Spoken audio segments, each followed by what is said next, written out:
Good morning বন্ধুরা, কেমন আছো তোমরা সবাই? আশা করছি তোমরা সকলেই খুব ভালো আছো। আমিও বেশ ভালো আছি। আজ হলো বৃহস্পতিবার, ঘড়ির কাঁটা এখন তোমার 5:30টার ঘরে। ঘুম থেকে উঠেছি তারও একটু আগে, কারণ কালকে রাত্রিবেলা পুরো ভিডিওটাকে এডিট করে শুতে পারিনি, ঘুম পাচ্ছিল, এত ঘুমিয়ে পড়েছিলাম। ঘুম থেকে উঠে ভিডিওটা এডিট করলাম, এডিট করে তারপর আমি কাজে হাত দিলাম। আর যদি পড়ে থাকে না মাথার উপরে, তাহলে দেখবে যতই চেষ্টা করো না কেন একটুখানি বেলা পর্যন্ত ঘুমানো, ঘুম আসবেই না। তোমাকে সেই সকালবেলায় ঘুম থেকে উঠে পড়তে হবে। আমারও সেরকম হয়, কাজ যদি বাকি থাকে আমি সে ভোরবেলা ঘুম থেকে উঠে পড়ি, কিন্তু যেদিনকে শরীরটা দেয় না সেদিনকে বাধ্য হয়ে শুয়ে পড়ি। কিন্তু সকালবেলা ঘুমিয়ে পড়ে থাকতে পারি না, মাছি কামড়ানোর মতো মাছি কামড়ায় গায়ে। মনে হচ্ছে না এই কাজটা হলো না, এইটা করতে গিয়ে এইটা হবে না, দেরি হয়ে যাবে অনেক, তাহলে তাড়াতাড়ি উঠে পড়ি, তার থেকে বরঞ্চ ভালোই হবে। স্নান টান করে সমস্ত ঠাকুরদের স্নান টান করিয়ে নিচ্ছি, মা লক্ষ্মীকেও স্নান করিয়ে নিয়ে আমি লাল বস্ত্রটা পরিয়ে মা লক্ষ্মীকে একটু শৃঙ্গার করিয়ে নিচ্ছি।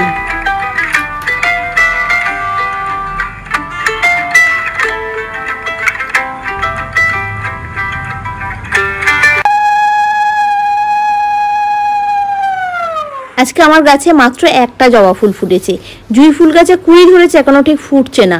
আর কালকে আসার সময় কুচো ফুল নিয়ে চলে এসেছি।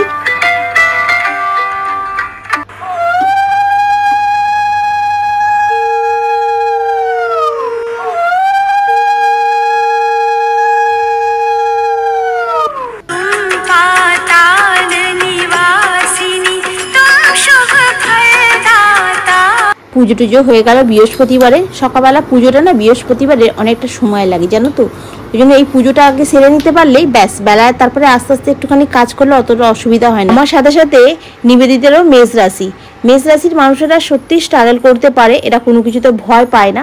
কিন্তু একটা জিনিস কি, যেহেতু 7:30 লাগছে, তো শনি মঙ্গলবার যদি হয় তাহলে একটুখানি হনুমান চালিসা পাঠ করো, এটা তোমার জন্য খুব শুভ হবে, সংসারের জন্য খুব ভালো হবে।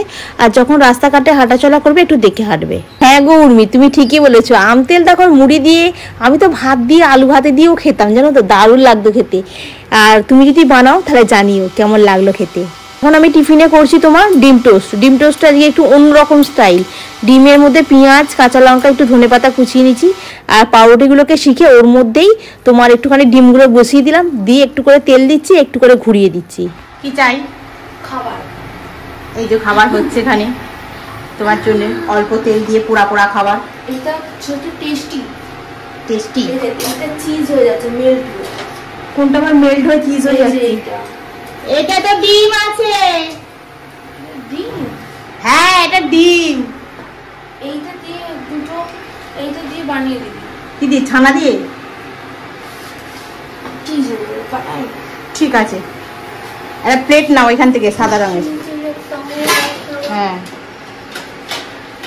একটা প্লেট বার করছে দেখ না খালি, উফ কি কষ্ট হচ্ছে তনু। হ্যাঁ যাও খেয়ে দেখো গে, যাও কেমন হয়েছে বলবে। শুধু এটা খাবো না, আমি ওইটাও খাবো।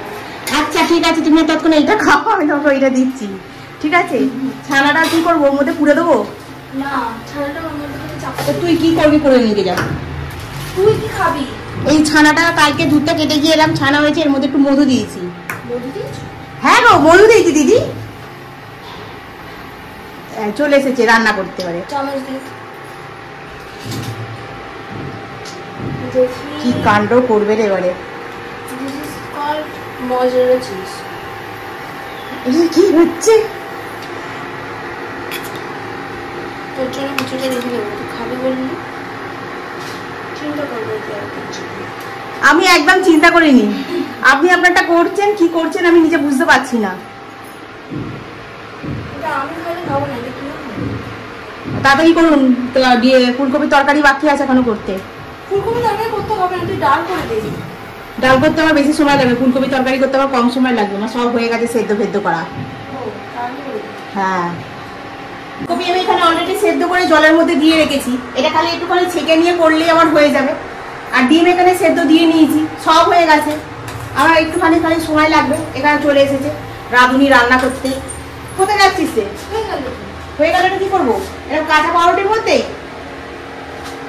হ্যাঁ কাঁচা পাউরুটির মধ্যে যেমন ডিম টোস্ট করলি। হ্যাঁ এটা কিনা উল্টে দিয়ে ওটা আপনার হয়েছে অপিটটা, এই তো এটা উল্টে দেবো। আর ছানাটা তো নিচে ভাজা ভাজা হয়ে যাবে। কি হচ্ছে এটা? তুই আগে খেয়ে দেখে, ঠিক আছে সব করে দিচ্ছি। তুই কর, যা পারছিস করে যা, আমার দেখার দরকার নেই। করে হ্যাঁ, আর কতক্ষণ? আমি তো রান্নাটা করবো নাকি। ধর ডিম বানাচ্ছিলিস? ডিম টোস্ট বানাচ্ছি তো কি হয়েছে তা? তাহলে এইটাও তো ডিম টোস্টই তো হলো। কিছু ডিম টোস্ট আনতে তাতেই তো আমাকে রান্না করতে হবে। 45 হয়ে গেছে, বেরোতে হবে তো আমাকে আবার, নাকি নকশা মারছে। কালকে 20 টাকা করে ফুলকপি পেয়েছি, মানে একটাই নিয়েছি ফুলকপি, 20 টাকা দাম। ফুলকপি সেই শীতকালে খাওয়া হয়েছিল, আর অনেকদিন খাওয়া হয় না বলে আমি তাহলে নিয়ে যাই, একটুখানি ফুলকপি দিয়ে ঝোল করব। আজকে ফুলকপির ঝোল আমি কি ঝাল দিয়েছি, কেন কি আমি বুঝতে পারলাম না, না কি হয় কথা। সকালবেলা ডিম টোস্ট পাউরুটি দিয়ে ছানা দিয়ে কি সব করে না, আমার মাথাটা খারাপ করে দেয়। আর দেখো না কালারটা কি হয়েছে, দেখতে পাচ্ছ তো, একদম লাল লাল কালার হয়েছে। আর কি ঝাল হয়েছিল আজকে ফুলকপির তরকারিটাতে। আর এখানে হচ্ছে তোমার টক দই আমাকে কিছুটা দিয়েছে তনু। এই তনুপুরি ছুটি ছুটি করছে আমাকে খাবার দেবে বলে। আর এইখানে রান্নাঘরটা পুরো পরিষ্কার করে নিয়েছি, এখানে চাপা দিয়ে দিয়েছি গ্যাসটা, যদি ওখান থেকে রং ফং ছেটকায় সেই জন্য।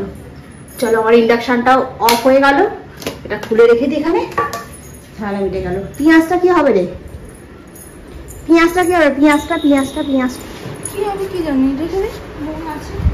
আজকে বিকাল থেকে আকাশটা পুরো কালো করে এসেছে, আর পুরো অন্ধকার হয়ে আছে। আর তো সাঁতরাগাছিতে ক্লাস করাচ্ছে, পুরো অন্ধকার হয়ে যাচ্ছে। আমি তাদেরকে বললাম যে চলো চলো কম্পিউটার তাড়াতাড়ি বন্ধ করো, সাইন ফাইন করার দরকার নেই, ছুটি চলো বলে হু করে ছুটেছি। ছুটে মানে সাঁতরাগাছিতে এসেছি, তারপরেও খানিকটা ভিজে গেছি, জানো তো, একদম মুষলধারে বৃষ্টি আরম্ভ হয়ে গেছে। আর প্রচুর লোক সাঁতরাগাছিতে, ঠেলা ঠেলি, তার মধ্যে তোমার আসছে, ট্রেন আসছে, মানে নামার প্রবলেম কি হচ্ছে আজকে জানো। আর বৃষ্টি কাকে বলে, একবারের বৃষ্টিতে মানে মানুষকে পুরো ঠান্ডা করে দিয়েছে।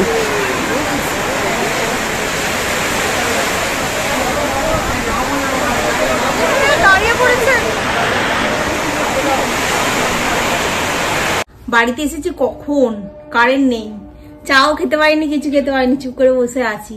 আর এই যে চার্জার ল্যাম্পটা আছে, এই ল্যাম্পটাতে জ্বালিয়ে মানে চার্জ দিয়ে রেখে দিই। এই ল্যাম্পটা এখন জ্বলছে বলে ঘরের ভেতরে এখানে তনু বসে বসে এখন পড়ছে। আর জ্বালাটা খুলে দিয়েছি তো কি শীত পাচ্ছে, একদম পুরো চাদর ফাদর গায়ে দিয়ে দিয়েছি আমি। তনু বলছি রাতে কি রান্না হবে, বাসন ফাসন সব বেসিনে পড়ে আছে, কিচ্ছু করতে পারিনি। যদি কারেন্ট আসে তাহলে আমাদের রান্না হবে, রাতে খাওয়া হবে, নাহলে মুড়ি খাওয়া হবে। যাই হোক, এসে যে চা খাওয়া, চাটা পর্যন্ত খাওয়া হয়নি, কারণ কারেন্ট নেই তো। কখন কারেন্ট গেছে, সেই বিকালবেলা ঝড় উঠছে যখন, তখন তনু বলছে কারেন্ট গেছে, তারপর থেকে আর কোনো কারেন্টের কোনো গল্পই নেই। তো এখন চুপ করে শুয়ে আছি। আসার সময় তো বৃষ্টিতে মানে ভিজে ভিজে এসছি, আর খুব বৃষ্টি হচ্ছে তো সাঁতরাগাছিতে। আর মাথা দেখো না কিরম কিচকিচ করছে, কালকে মাথায় শ্যাম্পু করতে হবে, পুরো একদম ধুলো হয়ে গেছে, ফুলে একদম এগুলো সব কিচকিচ করছে একদম মাথাটা, এত ধুলো উঠছে। সাঁতরাগাছিতে কি ভিড় বাপরে। প্রথম লোকালটা তো উঠতে পারিনি, কারণ আমি এখন উঠছি না এই কারণে, কারণ আমার এখন তো ওই যে 7:30 আরম্ভ হয়েছে, 7:30 আরম্ভ হয়েছে, ঠেলাঠেলি করে কোথায় ঢিপ করে পড়বো, এক কাণ্ড হবে। উঠিনি, আমি দাঁড়িয়েছিলাম মেদিনীপুর লোকাল আসার পরে, তবে আমি ওই ট্রেনে এলাম। ওটা একটু ফাঁকা ছিল, বেশ ফাঁকা, একটু না ভালোই ফাঁকা ছিল। ওটা করে আবার বাড়িতে এলাম, যাই হোক ছাতা খাটিয়ে এলাম, কিন্তু ভিজে গেছি। অত ঝড়ে এতে তো কি করে ছাতা থাকবে না। যাই হোক, এখন এসে ঘরে পা হাত পাটা ধুয়ে একটু বসেছি, সেই কখন থেকে বসেই আছি।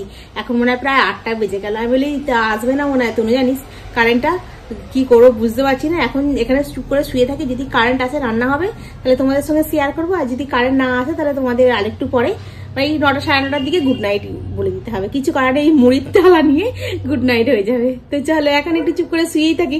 চাপা দিয়ে খুব শীত পাচ্ছে, তনু বলছে যে এসিটা চালালে নাহলে তুই বলিস একটু কমিয়ে দে, বন্ধ করে দে, পাখাটা বন্ধ করে দে। এটাকে কি করে বলবি প্রকৃতিটাকে, এটাকে তো তুই বলতে পারবি না, জানলাটা দিয়ে দিতে পারবি তো, জানলাটা দিয়ে দে, খুব ঠান্ডা লাগছে আমার।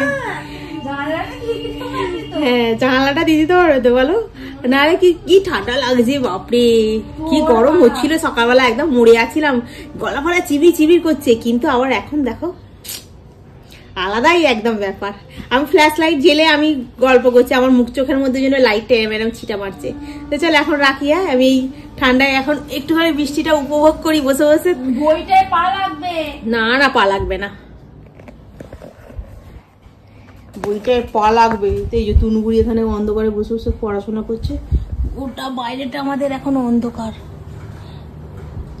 ওই সব ইনভার্টার আছে যাদের বাড়িতে, তাদের বাড়িতে সব ইনভার্টার চলছে, নাহলে পুরো পাড়া। এখন ঘড়ির কাটা হচ্ছে পাক্কা 9টার ঘরে। এখন কারেন্টটা এলো। আমি তো ভেবেছিলাম আজকে কারেন্টটা আসবে না, মুড়ি খেয়ে শুতে হবে। যাই হোক, কারেন্টটা আসতেই তাড়াতাড়ি করে আমি একটুখানি রুটি করে নিয়েছি আর একটা ডিম ভেজে নিলাম। সকালের ফুলকপির তরকারি ছিল, একটু ফ্রিজে আলু চচ্চড়ি ছিল, সবটা দিয়ে একবারে গরম করে নিয়েছি। এই দিয়ে রুটি খাওয়া হয়ে যাবে। আর সাথে সাথেই একদম দুধটাকেও গরম করে নিয়েছি, কখন কি কারেন্ট থাকে কি না থাকে সেই জন্য ভয়তে আর কি।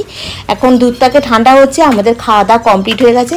এবারে ইন্ডাকশানটা পরিষ্কার করে মুছে নিচ্ছি। এই ইন্ডাকশানটা না কিনেছিলাম তো আর 2020 সালে, জানো তো। তখন ওই কারেন্ট চলে যেত আর গ্যাস দিতে আসতে ওদের প্রবলেম হতো, লকডাউন ছিল সেই সময়, সবসময় তোমার কোয়ারেন্টাইন জারি হয়ে যেত। তখন আমি ওই ইন্ডাকশানটা কিনেছিলাম, নাহলে খাবার কিনে কিনে খেতে হচ্ছিলো, অনেক টাকা খরচা হচ্ছিলো সেই জন্য। তো চলো বন্ধুরা, মোটামুটিভাবে আমার রান্নাঘরের কাজ শেষ। মোটামুটি বললাম এই কারণে, ঝড় উঠেছিল তো, তারপর রং হচ্ছে এইখান দিয়ে ছিটকে ছিটকে পড়েছে, তারপর এখন ঝড় উঠেছে, এখন পা দিলে মেঝেতে খিচখিচ করছে। কিন্তু আমার আর এখন ভাল লাগছে না কিছু করতে। এখন আমি 1 বোতল জল তনু ভরে রেখেছিল, আমাকে বলে 1 বোতল জল নিয়ে ঘরে গিয়ে বসে খাবে জলটাকে। আর আমি ঘরদালা মুছে দিচ্ছি, উল্টো পাল্টা কি বলছি, চাইভাবে দিয়ে নিয়েছি। দিয়ে এখন এখানে জামা কাপড় আছে, ওগুলো সব গোছাবো কালকে। আজকে আর ভালো লাগছে না। এই জামা কাপড়গুলো অফিসে পরে গেছিলো, এগুলো সব মানে ভিজে ডাই হয়ে গেছে। এগুলোকে কালকে সকালবেলা কাচবো আর কেচে ওখানে শুকনো করতে দেবো একটু সকাল সকাল। বেলার দিকে তনু তুলে দেবে, কারণ পাইমার দেওয়া হয়ে গেছে, মানে চুন রংটা হয়ে গেছে বাইরেটা, আউটসাইডটা। কিন্তু আজকে তো বৃষ্টির জলে অর্ধেক ধুয়ে গেল। যাই হোক, কালকে আবার যদি রং হয় চুনের উপরে, তো কালকে রং হলে কালকে আবার এই দিকটা রং হবে। বেশিক্ষণ লাগছে না গো, সেই দড়ি ঝুলি ঝুলি নাবছে তো, নেবে হু করে নিচ্ছে। মানে একদিন যদি এটা এমনি মানে কন্ট্যাক্ট না দিয়ে যদি মানুষ এমনি করায়, এটা অন্তত মিনিমাম এরকম এত বড় একটা 5 তলা বিল্ডিং কমপ্লিট করতে একটা সাইড প্রায় অনেকদিন সময় লাগবে। কিন্তু এদের কি বলতো, সে দড়ি ঝুলি ঝুলি নামছে তো, ফটাফট ফটাফট ফটাফট ফটাফট করে নিচ্ছে, মানে খুব তাড়াতাড়ি কাজ হয়ে যাচ্ছে। আমি সেই জন্য দেখছি আনছি, তখন আমার বাবা রং করিয়েছে, কত টাকা নিয়েছে। আর এ তো কন্টাকে তো কি হু করে কাজ হয়ে যাচ্ছে একদম। এই হাতে ধরলে এই হাতে ব্যথা হয়ে যায়। তো চলো বন্ধুরা, আজকের ব্লগটা আমি এখানেই শেষ করছি। নেক্সট ব্লগে আবার তোমাদের সঙ্গে দেখা হবে। তোমরা খুব ভালো থেকো, সুস্থ থেকো, খুব সাবধানে থেকো। Good night. ভিডিওটা ভালো লাগলে অতি অবশ্যই লাইক করো, কমেন্ট করো, সাবস্ক্রাইব করো। আর ভিডিওটা যদি একটু বেশি ভালো লাগে তাহলে একটু শেয়ার করে দিও। আজকের মতো এখানেই রাখি, আবার পরের ভিডিওতে দেখা হবে। টাটা।